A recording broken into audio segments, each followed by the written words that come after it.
everyone, welcome. My name is Christy. I'm the Crosshatch Quilter, and welcome to my sewing room. I have been a part of the floss tube community, which is cross stitch, for about a year, and I wanted to start making quilting videos to document my projects, some of my story, so that it can help inspire you, but also for me, for my future generations, so that they can see what great-great-grandma, how she sewed and what she was into, and it would just be fun to document this for them. So I thought that you would like to join in my journey. And I've been sewing for about 9 to 10 years. We had when we got married, my husband and I, we moved to a small town in Utah, and I became a stay-home mom. And I was bored and had extra time on my hands that I wasn't used to. And so I wanted to find a hobby. I went to a local quilt shop with one of my friends, a neighbor, and I just was like a kid in a candy store. I fell in love with the textiles of wool, the fabric, just all the possibilities and all the quilts that were up on the wall. And I just dreamed of all the projects that I could make. And I pointed to the most intricate pattern on the wall that had been made, and they were going to be doing a class on it. And I said, I want to make that one. And the quilt shop owner kindly told me that, well, you might want to get a couple quilts under your belt before you just dive right into half square triangles and all of the intricate piecing. But and my friend that was with me, she said the same thing. She had been sewing for a couple years, and she said, I don't even make those. But I was determined, and I was so in love with that type of quilting that it just is all I could think about. So I started out with a few quilts, like turning 20, and I would show those to you, but they've been gifted to family members, to my mother-in-law, my dad. And I made a few just basic, square, easy quilts. And I just fell in love. I just knew that it was what I wanted to be doing. And growing up, my mom had always sewed. She never taught me to sew. I didn't have an interest when I was growing up to learn. So she did teach me how to cross stitch, but I just didn't take the plunge into sewing. And so now that she's passed away, I wish that I could sit and sew with her, but sewing here in my sewing room brings me closer to her and helps me to just reminisce about all my hours that I spent in her sewing room with her, just hanging out while she was creating and making all the beautiful things. So my first love of quilting was I started seeing this lady on blogs called Be in My Bonnet blog, and all of her vintage style.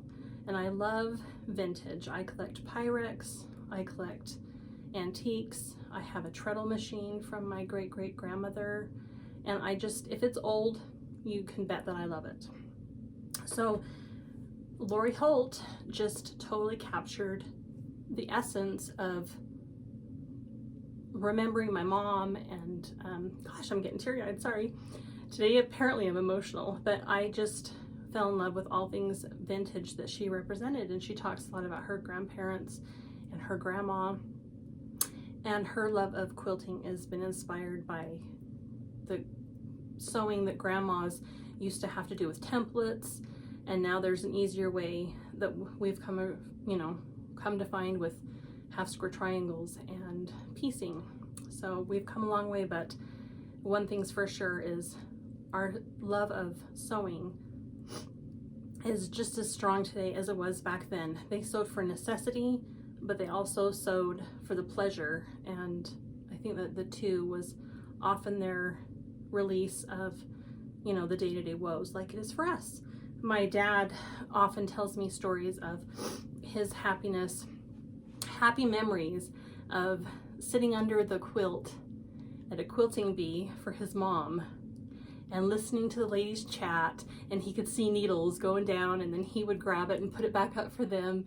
And so he always tells me that I remind me of his mom with all the quilting that I do. So it's just links me to my past and hopefully to my future. So like I had explained, I fell in love with picture blocks by Lori Holt and all the fun stories that it tells and links us to our past and our future. And so I made a couple of quilts before her first quilt book came out, and I'll show those on a future video. But today I wanted to show the Quilty Fun Book, and she came out with this in 2013. I immediately bought it, and then that December, maybe even in November, she started a quilt along on Instagram to highlight some of the blocks in this book, and then she created a few new ones that she gave the instructions for on her Instagram. Since then, she has released a pattern, and you can find it on the Fat Quarter Shop's website. I believe you still have to have this book though as well. They coordinate together their sister blocks. But it was called Have Yourself a Quilty Little Christmas. And it was a quilt along on Instagram, and it is truly how I have met most of my quilting and sewing friends, that we started talking through, you know, the hashtags and messaging each other. And since then we've been to several retreats together. Some of my friends are even from Australia and flew in for some of Lori's quilt retreats, and we're still friends to this day. So it has been a huge blessing. But without further ado, let me show you my Have Yourself a Quilty Little Christmas quilt. And here is my version. So it has all the fun picture blocks. Let me stand back so you can see the whole thing.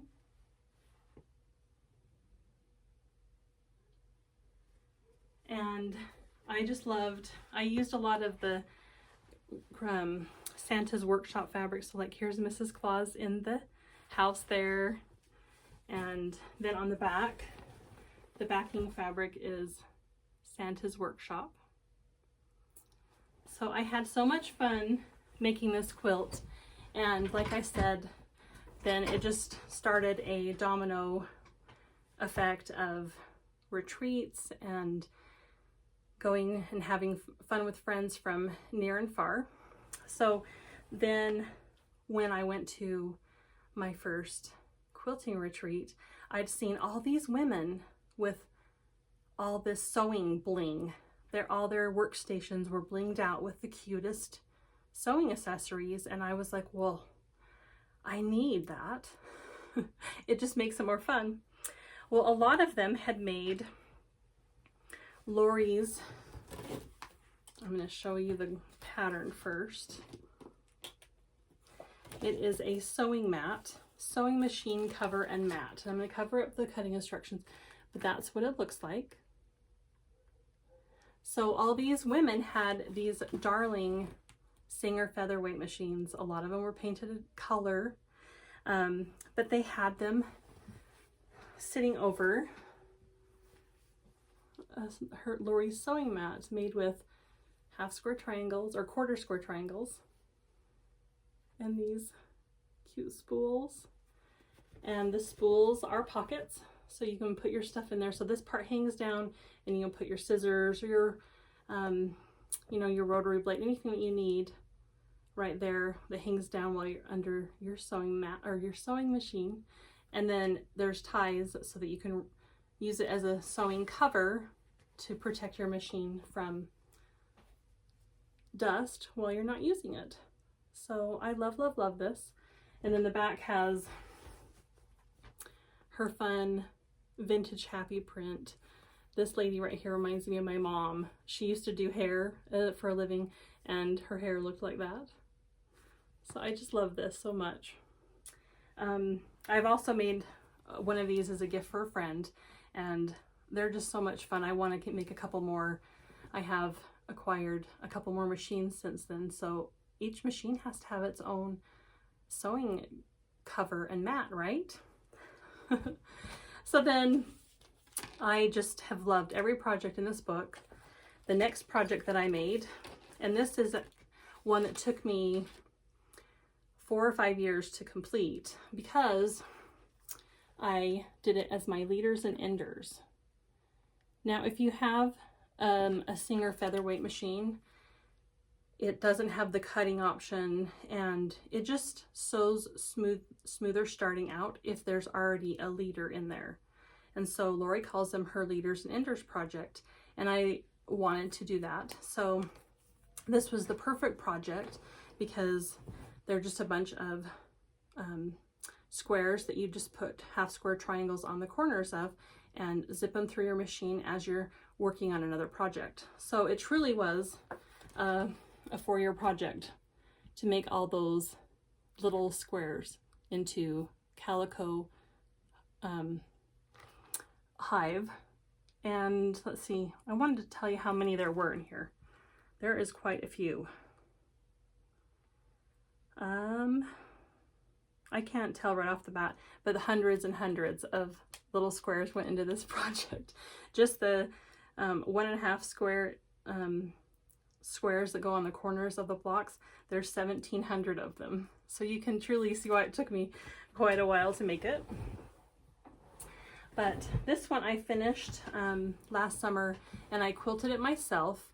I just quilted the hive so that it would look like honeycomb. So I just did it on my machine, each a 1/4 inch away from the side so that it looks like honeycomb. But I'll back up and let you see it. It is a big quilt. And so there's 3 bees. And then there's a lot of honeycomb that they've been busy making. And then for the back, and I haven't bound this yet, as you can see, I've sewn on the binding, but I haven't hand stitched it down to the back yet. Now that I'm going to be traveling in the summer, I'll take these along with me and stitch down the binding. But I used this as the backing fabric. It's one of Lori's prints from her, I think it's called Flower Patch Garden or Flower Patch, but it's all these bees, queen bees, which I love. So that is the Calico Hive quilt. And then I didn't stop there. I've just loved this book. I get a lot of questions on my FlossTube videos and my Instagram account. If you're a brand new sewer, what is a good quilt to start out with? And I actually have always recommended Quilty Fun. Every time that's my answer, because you can learn the skills to and that's how actually why Lori started this book in the first place, is she started it for her church group. And each row, it's called the, the sew by row there, you could learn a new skill for each block. And so then by the time you're done making the quilt, you have a whole new set of skills of piecing behind your belt. So then the next quilt that I made is this Applelicious Quilt. And I hang this in my kitchen in the fall. And it has the same border as the Quilty Have Yourself a Quilty Little Christmas quilt has. I'm going to get rid of these. I'm actually surprised my dog hasn't come in here to lay on the quilts. But here's my Applelicious quilt. And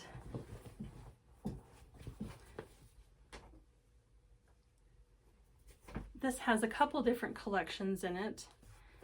I know that the quilt here is this apple right here is a Tasha Noel print. This is some cute apples. So I just made a collection of different prints from different designers. and I just love this quilt so much. Here's the whole thing.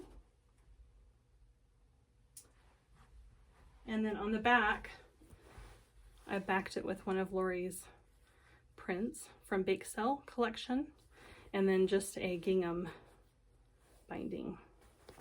And I quilted this on my sewing machine embroidery module section, and it's in a hoop, and you quilt it with all 3 layers, the backing, the batting, and the top, and it just embroiders a certain section in the hoop, and then you have to move the hoop onto the next.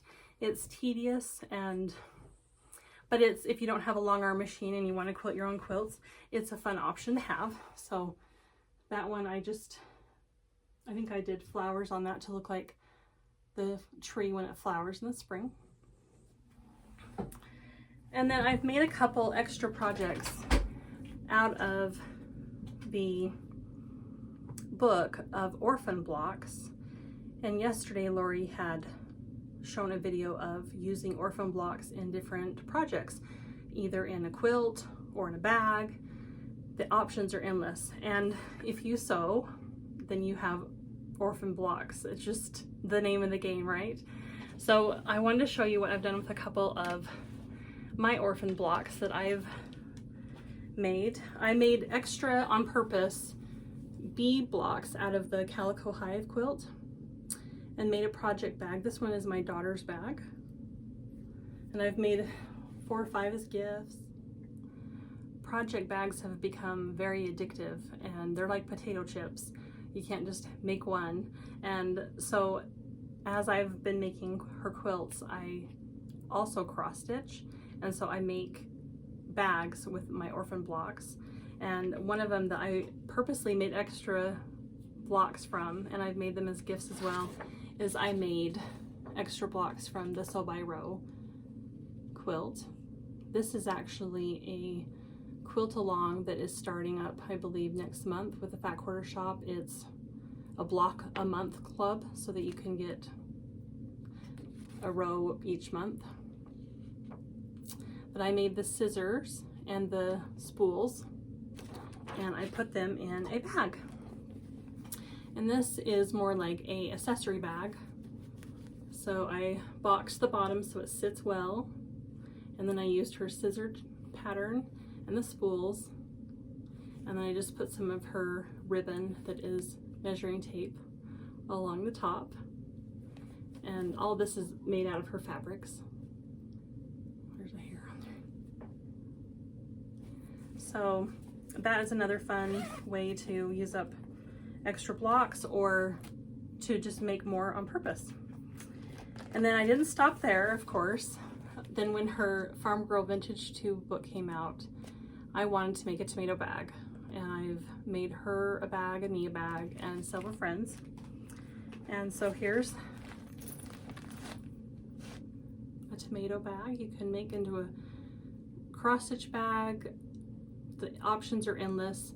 Just the tomatoes in a quilt block would be fun too. It's charted with corn, but I just took the corn out and made 3 tomatoes. So it's this block right here. But she charts them in 6-inch size and 12-inch size so that you can mix and match and put them in different size projects. A future bag that I would really like to make soon is, I love this sewing machine, and I would really like to make a sewing machine bag. Just need more time, just need more time. So one of her blocks I made a while ago into a strawberry, and I'm going to turn that into a bag as well. That is out of Farm Girl Vintage 1, the first book.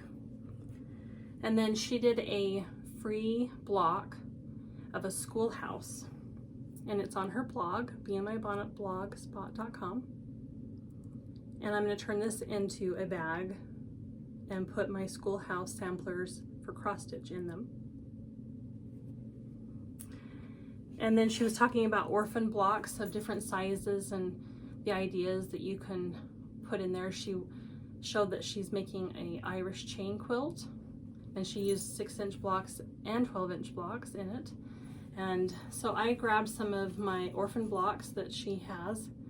This is from the scissor quilt that is in the trailer of my video. This was the cross stitches along the outside of it. And then this is from her Mixing It Up quilt. And she sells these two patterns in her Etsy shop. Next, I wanted to show you my current WIPs sewing projects that I've been working on. On Lori's video, a couple videos back, I think it was 3 videos in Sew Your Stash series 3 weeks ago, and she did the broken dishes video tutorial. And so I grabbed my Jo Morton fabrics, and I've been making broken dishes. So I'm going to make an entire quilt out of these blocks. And I've been using this as my new leaders and enders project. So as I am working on another project, I will just grab a half square triangle and zip that on to the block and start with that, and then sew my current project and then end with one of these blocks. So it'll be an ongoing long-term project, but I just love, love, love this. And it's such an easier method of how to make broken dish blocks. If you've made them in the past, you have to make a whole bunch of quarter square triangles, and her method takes all that fussiness out of it. The next project that I have been working on is a monthly block along that you receive the fabric for each month. I got mine from the Fat Quarter Shop, and it's the Forevermore quilt. And it is by Pam Buddha. So that's what it's going to look like when it's done.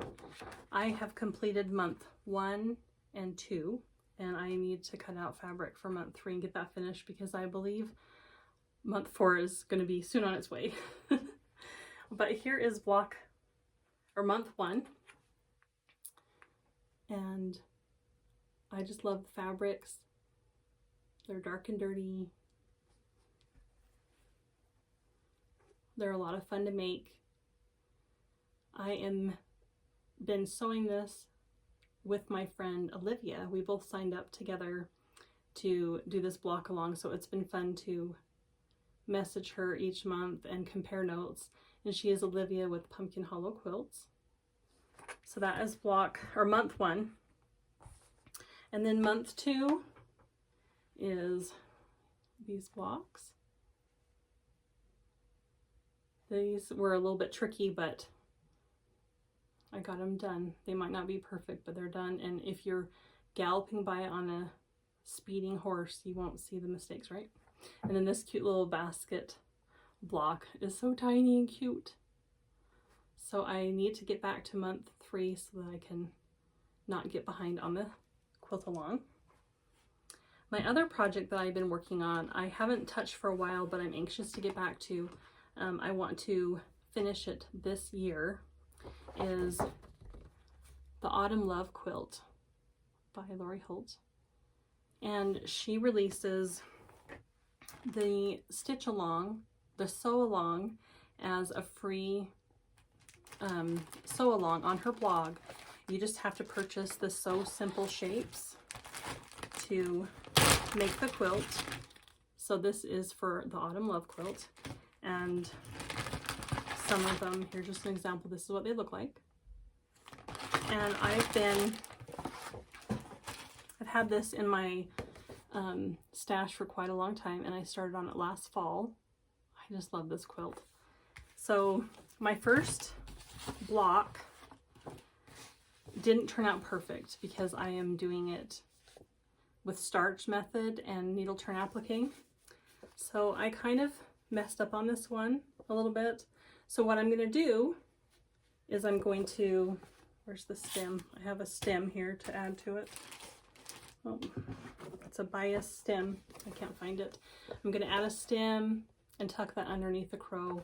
And I'm actually going to make a project bag out of this and make a new block for the quilt, because it just didn't turn out exactly how I wanted it, but it's so, so cute, and it'll make the most darling project bag. So it's a win-win.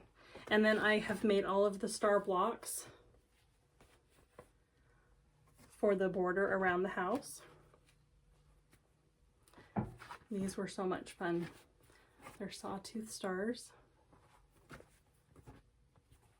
So I'm anxious to get back to this. I would really love to get it finished and on my wall for this coming fall. I have one last whip that I'm hoping to finish this year, and it is probably my favorite whip, and it is from Lori's blog called Vintage Block Long, and it goes hand in hand with what I was talking about earlier, that our past ancestors were linked to through our sewing and future. The Quilt Along is a free instruction blog on her BMI Bonnet blogspot.com called Vintage Block Long, and in it she takes patterns from her grandma's sewing basket that they used to have to piece with templates, and you know, they were quite labor intensive but beautiful, and I'm sure that it made having to make a quilt so much more fun. But she has taken those and turned them into easy, just rotary cut blocks that we can all sew now. So here is my progress so far, and I have 4 more blocks cut out, ready to go. I use her design boards. I'll show that here in a second. Though it makes sewing so much easier. But these are all instructions on her blog, and it's free, so anyone can join in.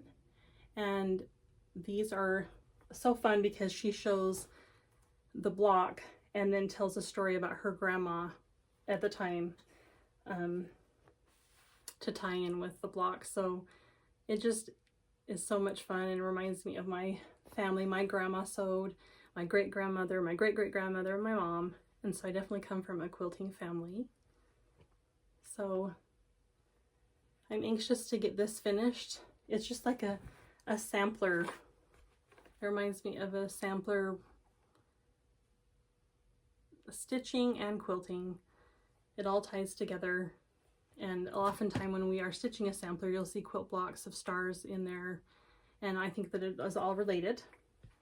But this has just been so much fun to make these blocks, and in their cheerful colors. So thank you, Lori, for making such a fun sew along for all of us. Again, this is the Vintage Block Long that is on her blog. And then here's her design boards. These are invaluable. I cannot sew without them. When I have a quilt block cut out, I use either her alphabetties or Fat Quarter Shop's alphabetties, but she has alphabet stickers, and I'll just line them up actually along here and then put my block underneath. But on Sunday afternoons, I usually will pre-cut out 4 or 5 blocks, or my monthly kit from the Forevermore quilt, and I'll get it all cut out. And then during the week, as I have 15 minutes here, 15 minutes there, I can sneak into my sewing room and just grab a design board that's got a block cut out on it and do 15 minutes worth of sewing while dinner's cooking. It's my favorite method, and is actually how you can get more stuff done. You know, in our busy schedules, who has a whole day to dedicate to quilting? So if you just do it piece by piece, little by little, it gets done, and it's just a fun way to sew, and I find it invaluable. I next want to talk about a little bit of Happy Mail and some purchases that I've made. The first is, I got this from the Fat Quarter Shop, and it is Lori's. It comes in a darling box. It comes in this darling box, the Bee's Knees book stand, and I love these. I used to put my pattern flat on the table when I was quilting before, and these just make it so much easier to not lose your place. And again, I just leave what my current instructions or chart out on my sewing table and leave it there and don't worry about it until it's just there waiting for me when I get back. I have been wanting one of these books of Lori's forever, and I'm going to use it with my Autumn Love quilt. I print out all of the instructions and put it in here along with the Sew Simple shapes so that it can be all organized. But I love these. They're so fun, and they sell out instantly as soon as you I've signed up a few times on Fat Quarter Shop to be notified when they're in stock, and then if I haven't, you know, if I can't get right to it, you go back and they're sold out immediately. So if you want one, grab them when you see them, because they're very popular and they're definitely useful in quilting. And then I just recently received this as a kit from Minnikin Simpson, so I'm excited to make this quilt. It ties in with my love of samplers and cross stitch, and red samplers. I just had to have this. It mixes my love of quilting and cross stitching together. My most recent quilting finish is also a Lori Holt pattern. That is a collaboration with Fat Quarter Shop, and that is the Best Friends Quilt Along. And it is a free pattern on their blog, the Fat Quarter Shop's blog, and it uses some of Lori's paper pieces, and also some that the Fat Quarter Shop has printed. The courthouse steps, the pineapple, the economy block, this one's Lori's, and the log cabin. And I used mainly Lori's Flea Market new fabric line and a little bit of her Prim. So let me show you that. Sorry for the squeaky chair. And you can do paper piecing one of two ways. You can rip off the papers one at a time before you sew the blocks together, or I actually sewed them together with the paper on, and then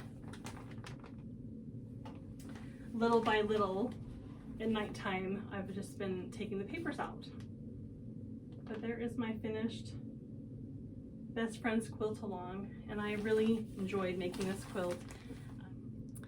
Lastly, I wanted to talk to you about some happy mail and a future project on my immediate radar. And if you watch Susan Standley here on YouTube, she has a floss tube channel. She is a quilter and a cross stitcher. On her most recent videos, she has this quilt on the wall hanging behind her. And I immediately fell in love with it. I love Susan's style, and she's one of my quilting idols. My really good friend Yvette knew that it was on my wish list, and so she sent me the book by Judy Rothermel, the reproduction quilts from the Civil War period, and she sent me Judy Rothermel fabric. Now, I live in a very small town that the quilt shops don't carry Civil War fabrics here. I wish they did. The nearest fabric store, or the nearest quilt shop that has Civil War fabrics, is over 3 hours from me. And so this is such a treat, and I'm so excited to start collecting Civil War fabrics. So she sent me a huge box of Judy Rothermel fabrics to get me started. They're so pretty. I'm absolutely in love with them. I have two styles that I really love in quilts, and they both connect us to the past, and that is Civil War quilts with Civil War fabrics, and then I love, of course, Lori Holt fabrics that are the bright cherry with the vintage colors that match my Pyrex in my kitchen, and the happy colors that I have decorated in my kitchen. And then the rest of my home, I have more Prim colors, burgundies, mustards, blacks, olive greens. So those are the two styles that I gravitate towards when I'm cross-stitching and quilting. So I just am so excited to make a Civil War quilt. I wanted to thank you for spending time with me today. This video was a little bit choppy. This is my first quilting video, so hopefully I'll get a little bit better at them in the future. But I just wanted to document my progress and past WIPs and future. So thank you for spending some time with me today. Happy sewing!